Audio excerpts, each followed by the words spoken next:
สวัสดีนะพี่น้องวันนี้ผมเกษตรพาเพื่อนพี่น้องมาให้ข้าวหมูเช่นเคยนะวันนี้ก็จะมาเว้าเรื่องนะคนเลี้ยงหมูนะพี่น้องซึ่งหลายๆท่านนี่ก็เลี้ยงหลายหม่องต่อหลายหม่องนะเมื่อวานพี่น้องผมเที่ยวไปหาสมาชิกที่เลี้ยงหมูเนาะเรียกว่าเพื่อนบ้านหลายๆหมู่บ้านเลยก็บางคนก็เลี้ยงหลายบางคนก็เลี้ยงตัวสองตัวนะก็ไปหาลูกหมูแล้วพี่น้องไปรวมหมูให้เขานะก็ปรากฏว่าบ่มีลูกหมูมีแต่แม่หมูเป็นอย่างคือวางสันก็เนื่องจากปีนี้พี่น้องคนที่เลี้ยงหมูปลานี่เดี๋ยวว่าตอบรับกับการตลาดเป็นอย่างดีเลยก็ซึ่งมีซุ้มพ่อค้าเนี่ยมันไล่ลาหาซื้อลูกหมูพี่น้องซึ่งแต่ละคนนี่ก็ได้ขายไปเบิดแล้วผมเองก็เป็นคนรวมหมูคือกันนะพี่น้องก็เหลือแต่ตัวที่มันบริเกตนะเดี๋ยวว่าเอาตั้งแต่5 โล 7 โลนะบางคนเพิ่นหาซื้อ5 โลขึ้นไปแต่ส่วนผมใน7 โลขึ้นไปจนไปหอด15 โลก็ปรากฏว่าหลายๆคนนี่ก็เน้นบ่ขายนะก็เพราะว่ามันมีตลาดรองรับเดิมที่นั่นทุกคนกังวลว่าเลี้ยงหลายๆนะมันจะขายไม่มีหมองขายนั่น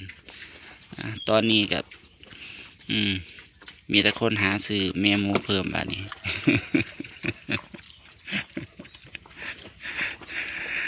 ก็เลยก็ดีใจน้ำเพิ่นอยู่ให้น้องดีใจน้ำเพิ่นอยู่ก็บอกว่ารวมกลุ่มหน่อยดีๆละพวกเขา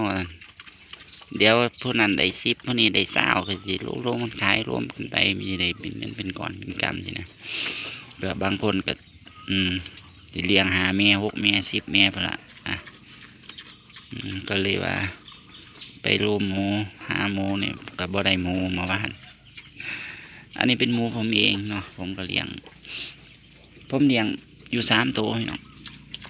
เป็นการเลี้ยงเริ่มแรกมือใหม่นั่นแหละแต่ว่าหมูก็ผมเลี้ยงมาตั้งแต่ตัวน้อยๆนะผมซื้อเพิ่นมาซื้อกับผู้เฒ่ามองไปมาเมื่อวานนั่นแหละเพิ่นขายออกมาเบิดแล้วแต่ว่าเพิ่นก็ซื้อมาใหม่นะเพิ่นซื้อมาแม่ใหญ่เลยเพิ่นว่ามันดีกว่าเลี้ยงงัวเพิ่นว่าซั่นเพิ่นเลี้ยงงัวคือกันแต่ว่าเพิ่นขายหมดแล้วเพิ่นว่างัวมันยากเพิ่นเฒ่าแล้วนะเกี่ยวหญ้าเกี่ยวหยังสินะเพิ่นซื้อหมูมาเลี้ยงโอ้แม่ใหญ่แม่คล้ายๆแม่นี่ล่ะพี่น้องประมาณ150 โลไปเบิ่งเมื่อวานนะก็นี่แหละพี่น้องพื้นฐานเนาะการสร้างหยังก็แล้วแต่เฮ็ดหยังก็แล้วแต่เราต้องเริ่มต้นจากน้อยไปหามาก่อนเพื่อกรณีการศึกษานะถ้าเรามีประสบการณ์แล้วเราก็จังค่อยๆซื้อแม่พันธุ์มาแต่ที่นี่คำแนะนำจากผมนั่นผมอยากให้ท่านศึกษาจากเพื่อนๆที่เลี้ยงหมูนะแล้วก็หาแม่หมูที่พร้อมผสมพันธุ์หรือผสมพันธุ์แล้วที่ดีที่สุดเลยเน้นอย่าให้ขาด4 ตัวพี่น้อง4 ถึง 5 ตัวนะอันนี้ในกรณีที่มีทุนเพราะว่าเป็นอย่างว่าที่ผมถึงเน้น4 ถึง 5 ตัวแม่พันธุ์นี่เพราะว่ายามพ่อค้าเพิ่นมาจับนี่บางท่านเพิ่นก็อยู่ทางไกลเนาะคันสิมาจับหาตัว10 ตัวมันก็บ่คุ้มค่าน้ำมันดอกอย่างหน่อย30ขึ้นนะ30 ถึง 100 ตัวสิน่าสิดีนะทีนี้เฮาก็ถ้าเฮามี50เฮาก็ถือว่าเป็นสิ่งที่ดีเลยเนาะพอค้าส่วนใหญ่เขาก็ที่เขามารับหลายๆซื้อหลายๆนี่ก็เดินทางมาจากทางไกลนะเพราะฉะนั้นเราต้องมีหมูอย่างหน่อย30 ตัวนะก็เน้นที่7 กิโลนะสายการตลาดของผมนะเน้นที่7 โลขึ้นไปแล้วก็อ้วนๆตันๆสินะก็ ซื้อเป็นกิโลพี่น้องถ้ามันเกิน7ไปแห่งดีครับนะตอนนี้ก็อยู่กิโลละ100 บาทเด้ที่เพิ่นหาซื้อกันนะพี่น้องก็7 โลก็700พี่น้องหมู7 โลนี่บำรุงดีๆนี่มันก็อยู่ประมาณสักบ่จักวันดอกนะ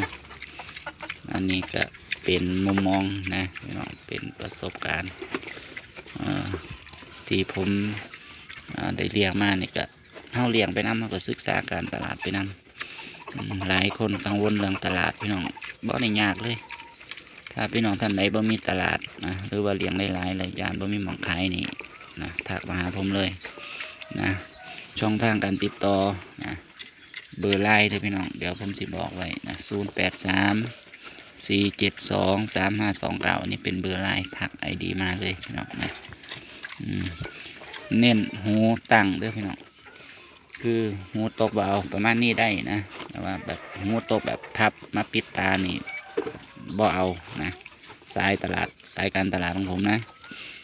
เน้นย้ำแบบนี้เด้อพี่น้องอันนี้ในกรณีเลี้ยงหมูปลานะก็บ่ต้องเป็นห่วงว่าสิขายอะไรพี่น้องสำหรับวันนี้คลิปนี้พี่น้องก็สิขออำลาพระจากนะกันไว้แต่เพียงเท่านี้นะก็หากคิดว่าคลิปนี้ดีมีประโยชน์นะพี่น้องฝากกดไลค์กดแชร์นะพี่น้องเพื่อเป็นขวัญกำลังใจเนาะเดี๋ยวผู้ใดที่กดติดตามไว้ก็สิได้นะเห็นคลิปก่อนไผนะเวลาผมอัปโหลดคลิปนะสำหรับวันนี้นะก็สิขออำลาพระจากพี่น้องไว้แต่เพียงเท่านี้นะนี่พี่น้องแม่หมูเนี่ยอ้วนกำลังทองอยู่พี่น้องนะสำหรับวันนี้บ๊ายบายสวัสดีครับผม